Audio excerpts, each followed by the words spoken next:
Again, everybody, it's Plowboy's Ghost Channel. Brought you back out to the property today. We're going to do a combination velocity test with a new Athlon chronograph, and we're going to do a water jug test. Today we're testing Aria Ballistic Engineering's 500 JRH load. The one that's 460 grains, is listed at 1400 feet per second. I don't know what barrel length that it was tested out of, but we're going to see what it runs out of. My four, I wish it was four. It's actually a 5 7/8 BFR. Once again, 500 JRH. And we're going to see what the thing runs, and then we're going to see how many jugs it'll bust through. Y'all stay tuned.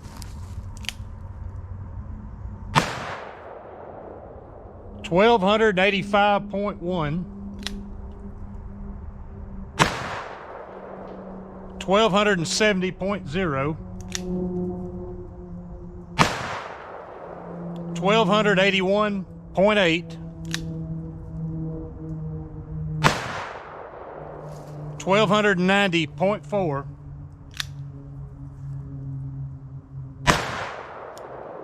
1,280.8.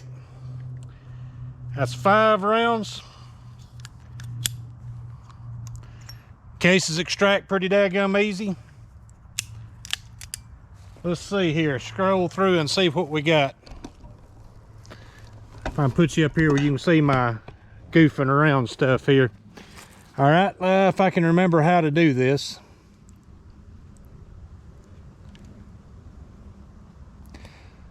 Summary. Average 1281.6, standard deviation 6.7, extreme spread 20.3. That's showing a kinetic energy at 1677.4. Take that, shoot. With a power factor of 589.5. Y'all, that load bust ass, and I'm here to tell you, it makes you really want to get a good grip on it. That's the first time I've shot that gun since I changed the grip panels on it with my homemade fancy walnut. What do we got now? We have got, oh my Lord, I have extended the water jug contraption here. That's 21 water jugs, if my Hackleberg counting and math is correct, and I believe that it is. 21 water jugs. Does anybody want to bet how many it's going to go through? All right. I don't have any idea. Yeah, this is amateur hour once again. But we're going to find out together. We have had a 293 grain Aria Ballistic Engineering 41 Magnum go through 12 jugs. We've had the 420 grain Aria Ballistic Engineering 45 Colt go through into 14 jugs. Now, I don't expect to need 21 jugs on this, so let's get that out of the way straight up. But I don't know how many it's going to take. I don't have any clue if I can hold that sucker straight through that many jugs anyway. Y'all, we've been lucky to do 12 in a row, 14 in a row. And just to show y'all that I take this pretty seriously, yeah, I'm not wanting to get splashed too big. Let's see what the hell happens.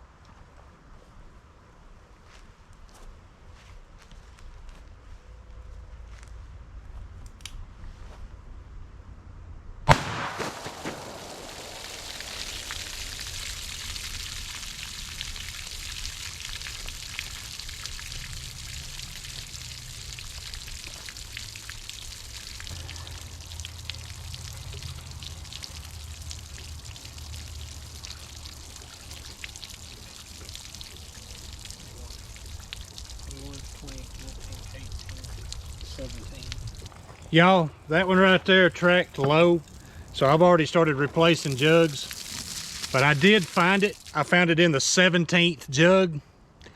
The gas check's not on it. Y'all, I goofed out all the pieces.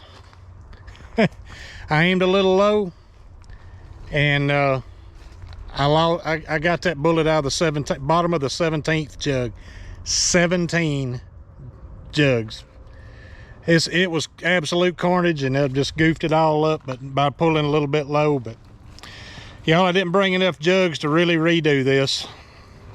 I extended the platform for the jugs at the suggestion of Jason Salvini of Aria Ballistic Engineering. He said, you know, before you test that 480 Ruger and that 500 JRH, you might need to extend that past 16 jugs. He was right. That ran into the bottom of the 17th. From what I can see, it never touched the wood, and it ended up in the 17th. That is freaking impressive. So what do we learn today? Well, we learned that 500 JRH sure does recoil a little bit, and that you need to aim high enough to not run toward the bottom of your jugs and make it a little bit more impressive. See, I thought the bullet had come out. I thought it had came out, and I went down through here and tried to make it, you know, figure out where it had went. Well, hell, it turns out it had tracked straight and never touched lumber, and it came to rest in the bottom of the 17th. I can live with that. So it was my mistake for having it figured wrong and just thinking, yeah, that sucker might have skipped along the bottom. It didn't. 17s, I thought maybe we had more than 17 if it hadn't touched wood. It didn't touch wood. So 17 jugs, that is the new one by far. I wish I'd have brought enough down here to test my hand load for 500 JRH, because I'm curious of what it will do too. Y'all, I'm gonna have to come down here and clean up a bunch of water jugs. So anyhow, y'all tell me what you think. Is 500 JRH enough? It's enough for 17 water jugs. Y'all, I got something else coming too. I ain't told a lot of people. I've told a few people, but not a lot of people. I've got another gun coming. Finally got something with a caliber cartridge designation of a line ball. So no, I didn't buy a line ball custom. I'm not rich. But I did get something in 475 line ball. Whew, this raincoat's hot. Y'all, we will do the 480 Ruger Alaskan, Super Red Hawk Alaskan. We'll do that very soon. I may wait. Don't know if I'm going to get the call that other gun has came in, because you know, 475 line ball, 480.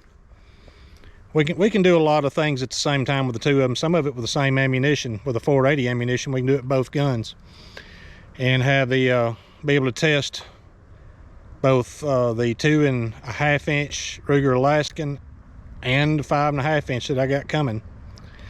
It might be a Gary Reeder gun. Anyhow, I'll talk to y'all later, and I thank you for watching. All right, as an add-in here on the end of this, since I kind of goofed up the way, you know, the shooting, or kind of goofed up the video. Anyway, as an add-in on this, we're going to test my my hand loads for 500 JRH.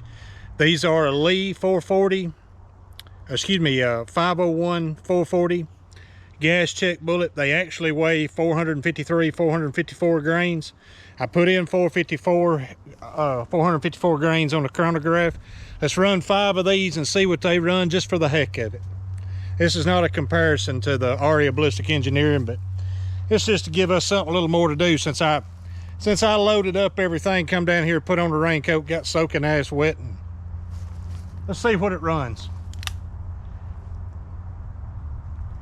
Aim it toward the stump. Woo! 1400.9. Holy crap. Yeah, I thought that these kicked a little more. By the way, this is 29.5 grains of H110 under that Lee bullet. 1394.7. 1385.2. I'm not enjoying shooting these too much. 1356.3. 1376.6, and thank God that's over. Y'all, that's not too comfortable. I don't know. That's, like I said, today's the first time I've shot. Like I said, today's the first time I've shot this gun since I changed the grips. And I don't know if I got it just right or not, or if I'm just being wimpy today. Y'all, let's see what we got here. All right, summary. Minimum 1356.3. Well, excuse me, the average is 1382.7 feet per second. Minimum 1356.3, max 1400.9, standard deviation 15.6, extreme spread 44.6, and kinetic energy 1927.1 feet per foot-pounds of energy, if that means anything. 1927.1 sounds like a lot. I'm here to tell you what it leaves behind. The grip, it feels like a little bit too. Anyway, y'all, can't get the light right, can I? Anyway, y'all, I appreciate y'all watching, and I will talk to y'all later.